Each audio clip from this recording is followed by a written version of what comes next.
my father did not make this up because the court record substantiates it. My father was born in Italy, and when he was about 1 year old, his father came to America. That would have been like 1890.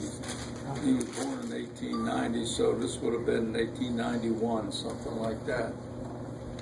His father came to America.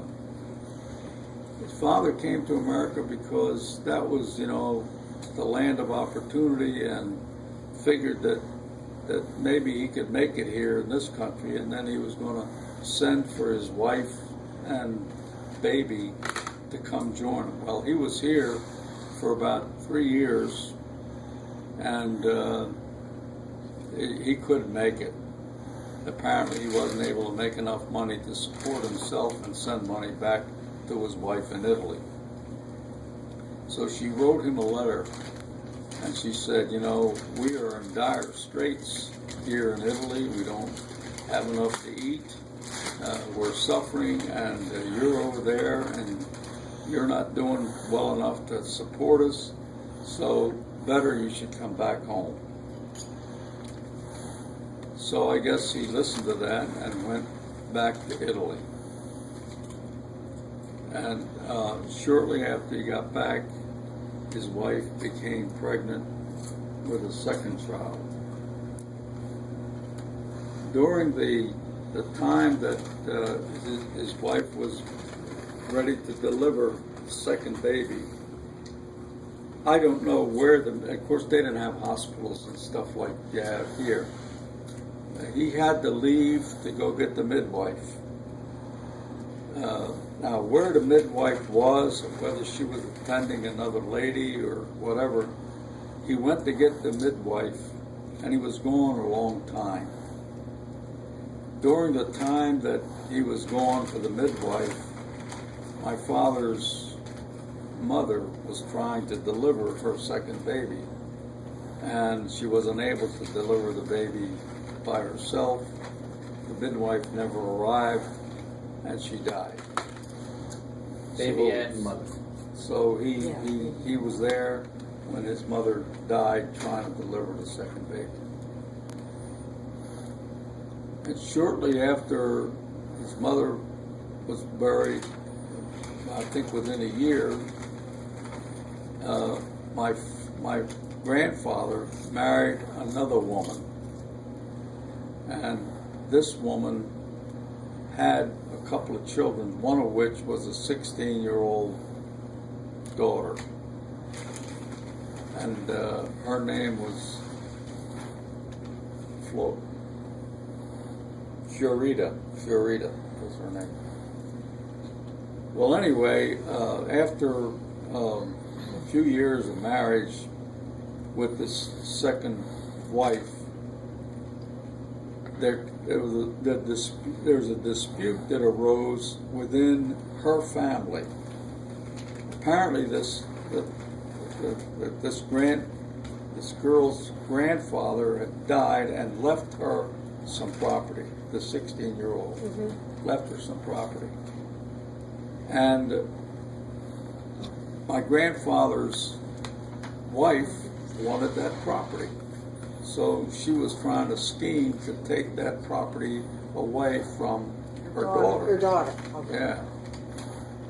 And Liberatore, being the champion that he was, decided that he wasn't going to allow that. So he had some money, and he fought in court to be sure that his stepdaughter got the property that she was supposed to have, that was willed to her by her grandparents, and he was going to see to it that, his wife did not cheat her daughter out of this property.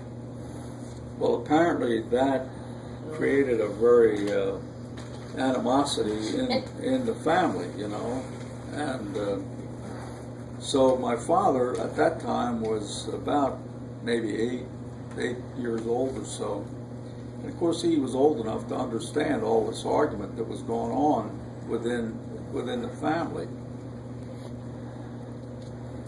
And he remembered a particular night when she, the stepmother, his stepmother, insisted that he go to bed early. And my father knew from the arguments that something was not right. And he knew that he was being sent to bed early for a reason. But he did go to bed, but he didn't go to sleep. He stayed awake. His father had left to go on an errand, and he knew that his father was going to be coming back, that late that night. So he didn't go to sleep. He stayed awake, and during the night, he heard a gunshot. Early next morning, when it just got daylight, he left home. He snuck out and went on a path that he knew his father would be taking to come home.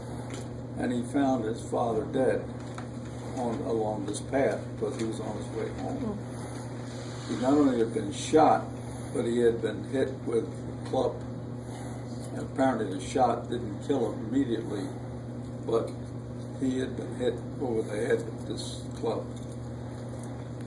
And, the next day the Carabinieri, the police came, and they sat my father on their lap because he was about an 8 or 9 year old kid.